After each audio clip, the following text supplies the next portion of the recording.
Assalamualaikum warahmatullahi wabarakatuh. Halo semuanya, kembali lagi bersama saya Muhammad Fadil Akbar Anugrah dengan NIM C1B02301 selaku mahasiswa program studi S1 Manajemen Universitas Jambi. Nah, pada kali ini kita akan kembali membahas mengenai materi perkuliahan manajemen hubungan pelanggan yang diampu oleh Bapak Bambang Purnomo SCMM selaku dosen pengampu mata kuliah kali ini.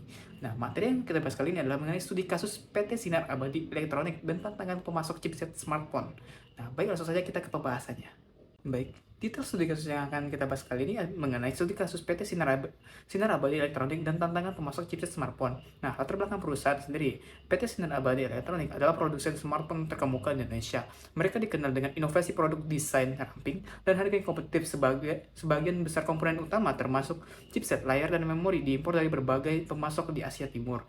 Nah, permasalahan utama yang mereka alami adalah dalam 2 tahun terakhir, PT Sinar Abadi Elektronik menghadapi tantangan signifikan terkait pasokan chipset. Pemasok utama mereka, Global Chip Corp atau GCC, yang memasok 70% dari kebutuhan chipset mereka, mengalami serangkaian masalah yang berdampak pada produksi PT Cahaya Elektronik. Nah, yang pertama adalah keterlambatan pengiriman.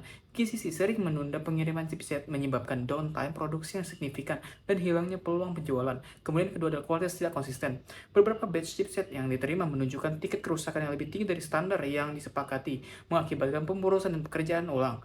Kemudian ketiga adalah kenaikan harga mendadak. GCC secara unilateral menaikkan harga chipset sebanyak 15% tanpa pemberitahuan yang memadai dengan alasan kekurangan bahan baku global. Kemudian keempat adalah kurangnya komunikasi. Respon dari GCC terhadap keluhan dan permintaan informasi seringkali lambat dan tidak memuaskan. PT Cahaya Elektronik merasa tidak ada transparansi mengenai masalah internal GCC.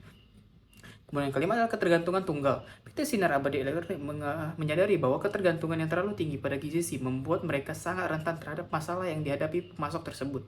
Dampak yang dialami oleh PT Sinar Abadi Elektronik adalah penurunan produksi, penundaan dan masalah kualitas menyebabkan penurunan volume produksi smartphone. Kemudian kedua adalah peningkatan biaya. Harga chipset yang lebih tinggi, ditambah dengan biaya rework dan downtime meningkatkan biaya produksi secara keseluruhan. Kemudian ketiga, kerugian reputasi. Keterlambatan peluncuran produk baru dan masalah ketersediaan di pasar mulai merusak reputasi PT Sinar Abadi Elektronik sebagai produsen yang dapat diandalkan. Kemudian terakhir hubungan pelanggan. Ketidakmampuan memenuhi permintaan pasar menyebabkan ketidakpuasan di antara distributor dan pelanggan akhir. Setelah memahami studi kasus tersebut, berikut adalah beberapa hal yang akan kita bahas pada kali ini.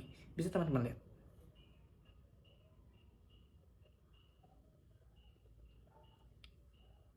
Baik, langsung saja ke pembahasan kita kali ini. Yang pertama akan kita bahas adalah mengenai analisis situasi. Nah, yang akan pertama kita jawab adalah masalah utama dengan GCC. Apa sih masalah utama dengan GCC tersebut? Yang pertama adalah keterlambatan pengiriman chipset.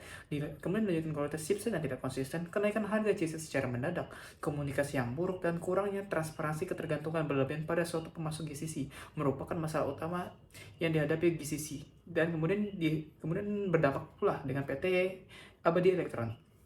Setelah itu, kita akan kembali membahas mengenai akar masalah ketergantungan tunggal yang dihadapi oleh PT Elektronik Abadi. Nah, kurangnya diversifikasi pemasok serta tidak adanya kontingensi atau supplier alternatif, ketergantungan karena harga, volume besar, atau kontrak eksklusif, kurangnya pengawasan kinerja dan manajemen risiko pada supplier strategis menjadi penyebab atau menjadi akar masalah ketergantungan tunggal yang dialami oleh PT Elektronik Abadi. Kemudian setelah itu ada dampak negatif PT Sinar Abadi Elektronik.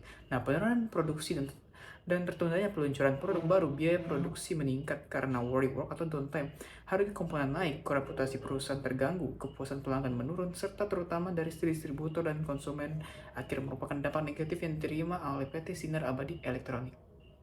Kita akan melanjutkan dengan soal nomor 2, yaitu strategi segmentasi pemasok. Nah, yang pertama kita bahas adalah klasifikasi GCC dalam segmentasi pemasok. Nah, Global Chip Corp atau GCC sebaiknya diklasifikasikan sebagai pemasok strategis dan kritis dalam strategi segmentasi pemasok PT Sinar Abadi Elektronik.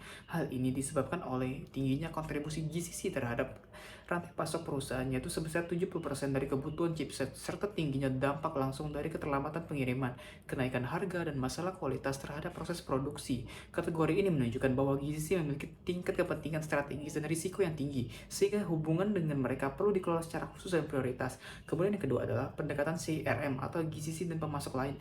Pendekatan SRM terhadap GCC harus bersifat kolaboratif dan proaktif, mencakup komunikasi rutin, perjanjian kinerja yang jelas atau SLA dan KPI, berbagai data operasional, serta keterlibatan dalam inovasi produk.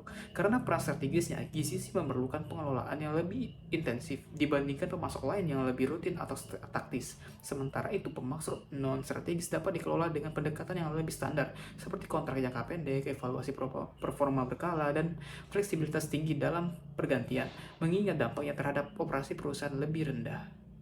Kemudian kita akan melanjutkan menjawab soal nomor 3, yaitu mengenai rekomendasi jangka pendek. Nah, apa sih rekomendasi jangka pendek yang bisa dilakukan oleh PT Sinar Abadi Elektronik? Nah, yang pertama tindakan segera melakukan negosiasi ulang kontrak dengan GCC terkait jadwal pengiriman, harga, dan kualitas, melakukan evaluasi dan perbaikan standar kontrol kualitas incoming chipset, serta tambah stok penyangga sementara untuk menghindari downtime. Kemudian yang kedua adalah meningkatkan komunikasi dan transparansi. Ini bisa dilakukan dengan bentuk tim elation atau SPOC, Single Point of Contact. Kemudian adakan pertemuan mingguan daring untuk status update. Gunakan sistem kolaboratif berbasis cloud untuk pelaporan masalah yang dialami oleh kedua belah pihak.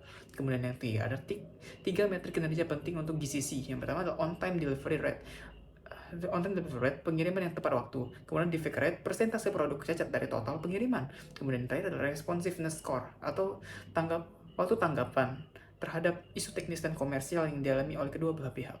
Kemudian menjawab soal yang terakhir adalah rekomendasi jangka panjang dan mitigasi resiko bagi kedua belah pihak. Nah, apa yang harus mereka lakukan adalah strategi jangka panjangnya. Yang pertama adalah diversifikasi pemasok, seperti identifikasi dan menjalin kerjasama dengan 2-3 pemasok alternatif, agar tidak bergantung hanya pada satu pemasok saja.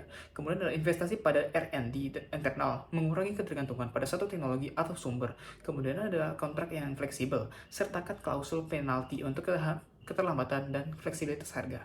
Nah, kemudian yang kedua kita bahas adalah membangun hubungan kolaboratif di masa yang akan datang. Terapkan kemitraan jangka panjang berbasis kinerja atau performance-based partnership. Kemudian libatkan pemasok dalam pengembangan produk sejak awal atau co-development. Kemudian yang terakhir adalah transparansi data penjualan dan forecasting permintaan.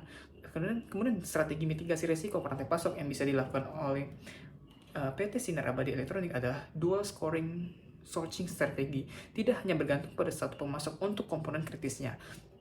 Kemudian kedua adalah risk monitoring system deteksi dini terhadap penggangguan pasokan, misalnya keterlambatan, geopolitik, dan bencana alam.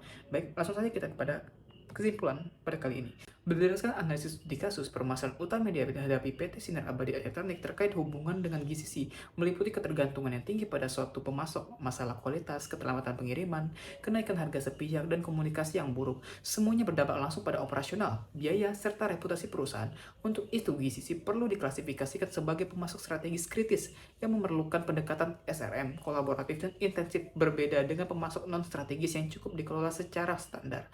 Dalam jangka pendek, perlu diambil tindakan cepat untuk menstabilkan pasokan dan komunikasi, serta menetapkan metrik kinerja yang jelas. Sementara itu, strategi jangka panjang seperti diversifikasi pemasok, menetapkan metrik kerjasama yang jelas lalu pembangunan kemitraan yang saling menguntungkan, dan penetapan mitigasi risiko rantai pasokan sangat penting untuk menjaga ketahanan operasional dan membangun hubungan pemasok yang lebih kuat dan berkelanjutan.